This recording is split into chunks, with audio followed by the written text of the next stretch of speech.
د روان کال په لومړیو شپږو میاشتو کې د بغلان ولایت مرکز پلخمري ښاروالۍ له 1 میلیون افغانیو ډیر عواید راټول کړي دي. دا د تیر کال د لومړیو 2 ربو په پرتله 21 سلنه زیاتوالی ښیي. ښاروالۍ پلخمري در 2 ربع سال روان بیش از 91 میلیون افغانی جمع‌آوری نموده است که بر تناسب 2 ربع سال گذشته 21% ازدیاد عواید دارد. د چارواکو پر وینا دا عواید د هټیو او سوداګریزو پلورنځیو د کرایې، د ښاروالۍ د خدماتو محصول او د سوداګرۍ جوازونو ویش په څیر سرچینو نه راټول شوي دي.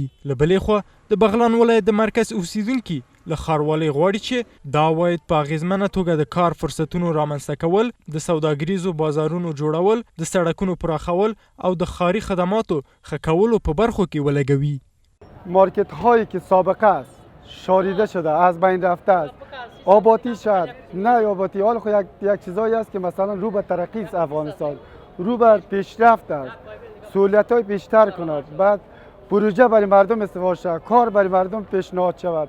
چې کار وکړي دغه شان پروژې راشي او موږ ته هم د کار زمینه برابرې، ټولو ته د کار زمینه هم ده چې خلک بیکاره دي، جمع دي او نور دغه شان پروژونه نور هم چې راشي کار وکړي دې ته.